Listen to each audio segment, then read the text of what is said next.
Halo IPO Hunter, hari ini kita akan unboxing IPO RELF, perusahaan yang bergerak dalam bidang pengembangan real estate dan properti.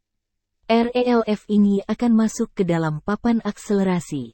PT Graha Mitra Asia atau RELF, merupakan pengembang real estate dan properti di kawasan Bogor. Memiliki 5 tipe rumah yang dikembangkan, dan telah membangun 108 unit rumah, telah menjual 96 unit rumah dan 47 unit telah diserah terimakan. Pemegang saham RELF ini, pemegang saham terbesar PT Relife Property, dan individu pemegang saham terbesar Bapak Gofar Rozak Nazila dan Bapak Ahmad Mahlus Sadat sekaligus komisaris perusahaan. Berdasarkan prospektus, hampir 70% hasil dana IPO akan digunakan untuk pembelian tanah di 2 lokasi yang mana tanah yang akan dibeli memiliki hubungan afiliasi dengan pemegang saham, dan sisanya untuk modal kerja perseroan. Menurut saya penggunaan dana IPO ini hanya seperti memindahkan dana dari kantong kiri ke kantong kanan. Perlu jadi perhatian bagi saham yang tujuan penggunaan dana IPO-nya seperti ini. Laba RELF 2 tahun terakhir meningkat dari 158 juta tahun 2021 menjadi 4,5 miliar di tahun 2022 dengan pendapatan usaha di tahun 2022 sebesar 18,3 miliar. Belum dapat terlihat performa perusahaan dengan melihat laporan keuangan ini. Tahapan IPO RELF, penawaran umum 15-20 Juni 2023, dan IPO 22 Juni 2023.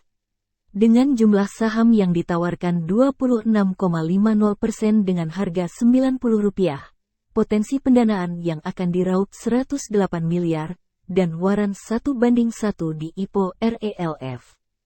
Dengan listing di harga Rp90, maka market cap setelah IPO saham RELF di angka 516 miliar, dengan per 114,9 kali, dan PBV di 2,3 kali termasuk kategori mahal untuk saham IPO, bisa dibilang valuasi RELF sangat mahal.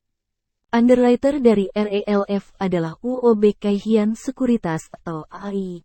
AI dalam mengawal saham track record-nya cukup baik, saham terakhir yaitu RAM yang dikawal berhasil tutup 3 kali ARA. Akan kita lihat performa AI untuk saham RELF yang masuk papan akselerasi apakah akan hijau atau ditutup ARA. Kesimpulan IPO RELF, pengembang real estate dan properti di kawasan Bogor. Memiliki 5 tipe rumah yang dikembangkan, dan telah membangun 108 unit rumah, dan telah menjual 96 unit rumah. Penggunaan dana IPO 70% untuk pembelian lahan ke pihak terafiliasi.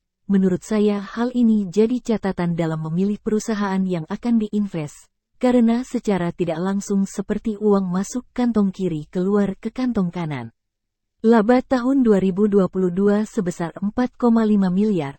Dengan dana IPO yang akan dihimpun sebesar 100 miliar menurut saya perlu jadi catatan khusus kedua. Rencana penawaran umum 15-20 Juni tahun 2023, dan listing di tanggal 22 Juni tahun 2023, dengan harga Rp90 dan waran 1:1 di IPO RELF. Walau waran yang ditawarkan bagus tapi ingat waran terakhir Maksi yang perbandingan sama 1:1 hanya terjual seharga Rp3. Secara valuasi RELF tergolong mahal sekali, dengan laba yang biasa-biasa saja maka yang akan ikut IPO RELF harap siap dengan risiko yang ada. Catatan terakhir IPO RELF adalah jumlah karyawan hanya 8 orang. Dari histori 3 perusahaan IPO dengan jumlah karyawan sedikit sahamnya ditutup di zona merah. Dan dari laporan keuangan, remunerasi karyawan dan direksi memakan biaya 1,8 miliar dari pendapatan yang hanya sebesar 18 miliar. Walaupun banyak catatan IPO RELF, kita tidak pernah tahu apakah RELF akan hijau atau merah saat listing. Untuk itu kita harus siap jika akan ikut IPO RELF. Saya akan skip IPO RELF. Jika RELF ARA maka rezeki saya belum di situ. Semoga yang ikut IPO RELF mendapatkan cuan, Manfaatkan momentum untuk mendapatkan cuan di hari pertama listing.